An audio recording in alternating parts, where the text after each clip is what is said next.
Hey, welcome to The Explainer. Today we're diving into something that honestly affects every single one of us, often in ways we don't even see. We're talking about the echo chamber, and we're going to explore the invisible walls it builds around our minds. Let's just jump right in with a pretty huge question, one that gets right to the heart of all this. What if the very things you believe, the ideas you'd go to the mat for, are actually the very things holding you back? Right? It's a heavy thought, and it leads us perfectly into our first section, the invisible walls.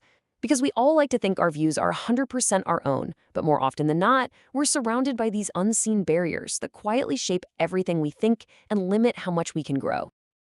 So, what even is an echo chamber? Well, think of it like this. It's any space, online or in real life, where your own beliefs just get echoed back to you over and over and over again. It's this closed loop where the same ideas get louder and louder, which, feels pretty good. It's validating. And it taps right into something called confirmation bias, our brain's natural little shortcut to prefer info that just confirms what we already think. Now, here's where it gets really interesting. This whole thing basically stands on three big pillars. First, you've got reinforcement. That's the constant validation, right? It feels great, but it leads to total stagnation. Then comes isolation. You just don't get exposed to different points of view, which creates these massive blind spots. And finally, there's identity. This is where your beliefs get so tangled up with who you are that if someone questions one of your ideas, it feels like they're attacking you. Put those three together, and you've got a seriously powerful trap. Okay, so this all sounds a bit abstract, right? How do you actually spot these invisible walls in your own life? Well, that brings us to our next part, finding your own walls. Because the very first step to breaking free is just knowing that they're there in the first place. Let's start with something you do every day, probably without even thinking about it. Consuming information. The stuff you read, watch, and listen to, it's literally building the world you see around you. So we've got to get really honest about our information diet. So ask yourself, when was the last time you really looked at who you follow on social media or what news sites are in your bookmarks? Are they all kind of singing the same song, just in a slightly different key? The real challenge here isn't just to see that pattern. It's to actively go out and find sources that make you feel a little uncomfortable, the ones that challenge what you think you know. And then you've got to actually listen to what they have to say. All right, from the information we consume, let's move on to the people we consume it with. Let's talk about your social circle. The people we hang out with have such a huge impact on our thinking.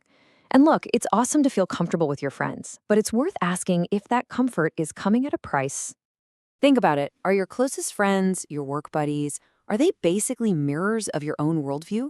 I mean, if you're in conversations all the time where everyone's just nodding along, agreeing on every single point, that is a massive red flag that you might be in an echo chamber.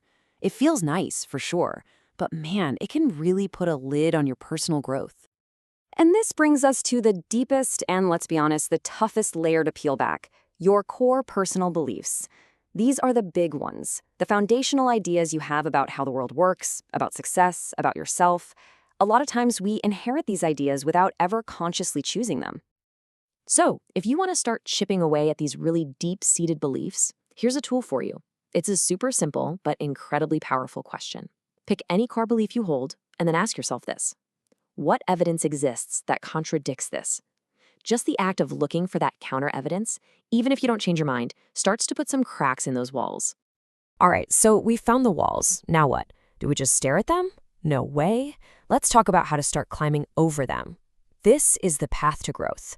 And the real secret here is that it's not about changing what you believe, it's about changing how you believe it. This whole path to growth really boils down to three key practices that help you build a much broader perspective. So let's break them down right now. And this really lays it out perfectly.